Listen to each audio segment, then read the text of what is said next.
Hello everyone. The October month was a reasonably good month from a fixed income market standpoint. We saw yields coming off across the yield curve ranging from 10 basis points lower end to north of 20 basis points.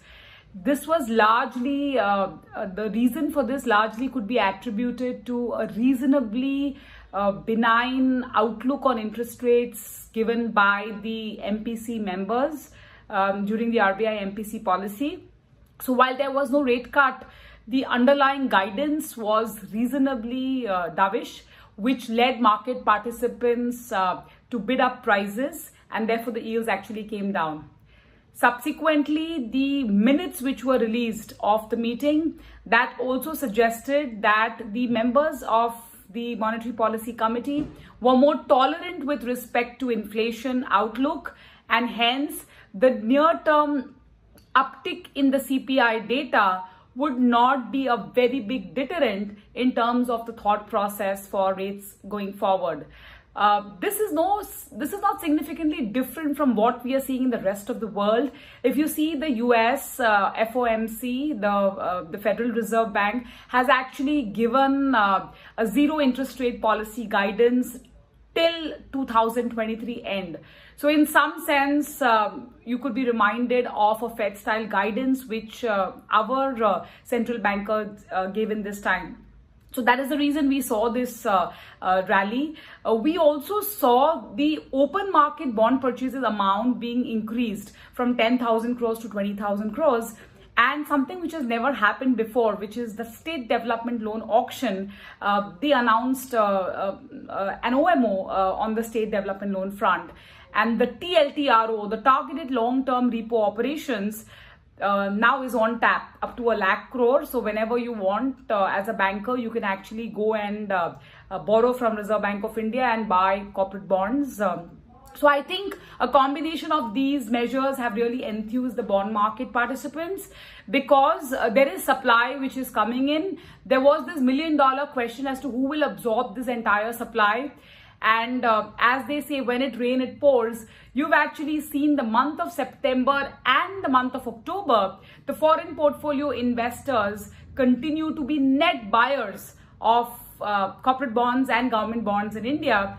And while the amount is just about 5,500 crores cumulative, it's still a positive number. So I think all of this, to our mind, is going to lead to some buoyancy and some positive sentiments going forward as well. We do understand that the current CPI numbers are remaining sticky north of 7% levels. But looking at what we have heard from the monetary policy members, it looks like these numbers will start receding over the next couple of months.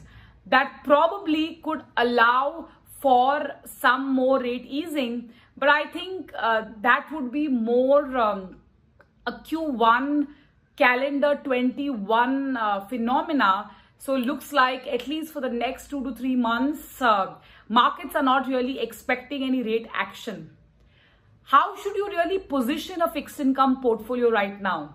A lot of people ask me or tell me that, oh, the rate cycle is over and it's time to move out of fixed income. And my only question to them is, when are you expecting the next rate hike? We do not have enough and abundant clarity on the medical emergency which has plagued the world. Yes, a vaccine will be a very positive development, but by the time it reaches all pockets of the world, including India, and the recovery process starts, it is obviously an uncertain event at this point in time. And it is very imperative that world central bankers support the growth initiative which the governments across the world, including India, are grappling with. So therefore, if the answer is a reluctant, I don't think so, or I don't think there is going to be a rate hike immediately, at least for the next 3 to 4 quarters, there is no reason to disinvest from fixed income. We believe even at this juncture, given the comfortable liquidity in the banking system, and there is no real urgency to depart from the benign interest rate stance, even if there were to be no rate cut, the case to remain invested remains. We also believe that the curve is reasonably steep. 1 year treasury bills are quoting very close to the reverse repo rate, and the 10-year government bond today as we speak is close to 5.95.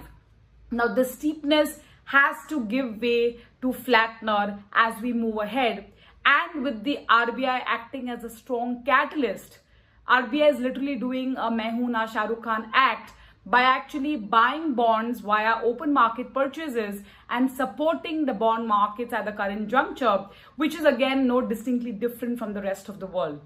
So therefore, in conclusion and summary, while there is no immediate rate cut expectation, I don't think we need to get very disturbed, as we do not see an immediate rate hike in the offing, and therefore extending the duration on your fixed income portfolio even at the current juncture to our mind makes a lot of sense. We are on the onslaught of the festive seasons, so wish you all and your family a very advanced festive wishes. Take care, stay safe, stay invested. Bye. Mutual fund investments are subject to market risks. Read all scheme-related documents carefully.